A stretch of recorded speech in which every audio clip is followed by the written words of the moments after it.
My dear brothers and sisters, in the gospel, we heard Jesus sending the 12, the disciples, and he gave them a specific instruction.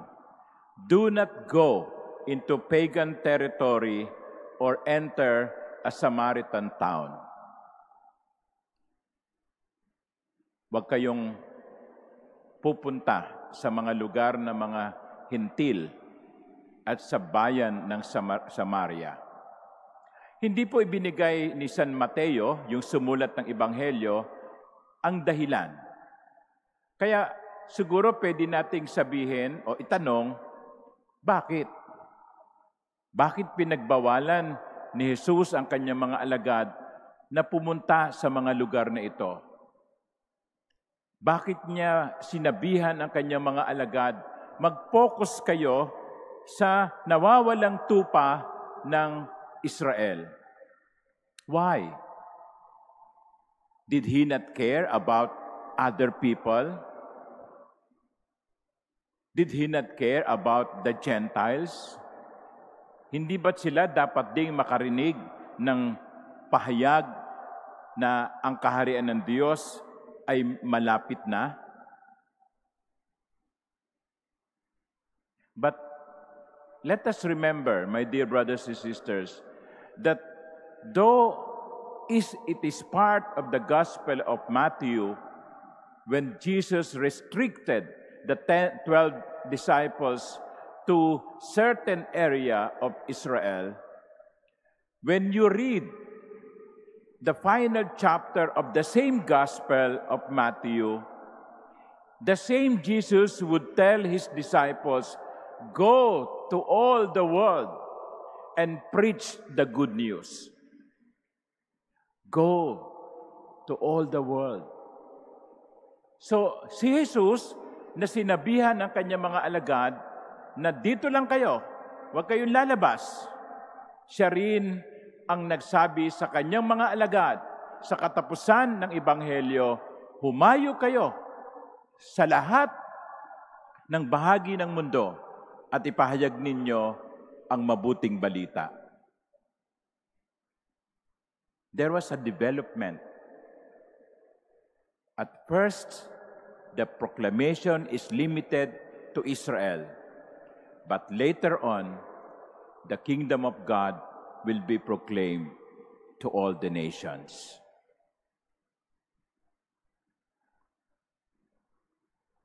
Ano po ang itinuturo nito sa atin? Ang isa ay ito, our time will come. Our chance, our opportunity will come. It may not be now, but don't give up because it will come later. Kaya, kung halimbawa, kumuha ka ng bar exam or board, sa unang pagkakataon, hindi ka nakapasa, huwag ka susuko. Marahil, hindi pa panahon. Marahil, hindi pa oras. Kumuha ka uli sa susunod na taon. Kasi baka yon ang panahon mo. O kung hindi man, baka sa susunod pang taon. Baka yon ang nakatakdang panahon. Because you see, the problem with us sometimes is this. When we don't get the answer to our prayers, we give up. Kaya, kung hindi ka pa nakakakita ng, mapapangasawa, no? Huwag kang magsawa, huwag kang sumuko.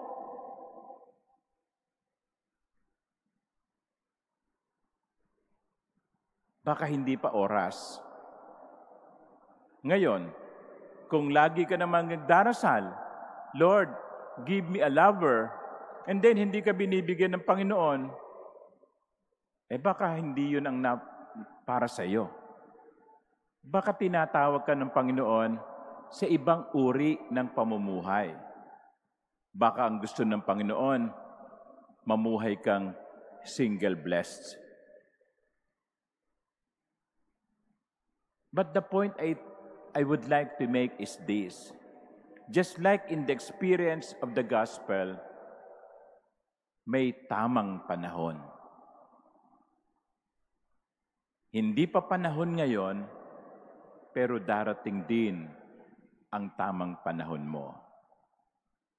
At kung hindi man dumating ito, ayon sa iyong kagustuhan, baka gustong sabihin sa iyo ng Panginoon, wag yan, may inihahanda akong mas mabuti para sa iyo. Jesus gave specific instruction, do not go beyond Israel. Their time will come. Amen.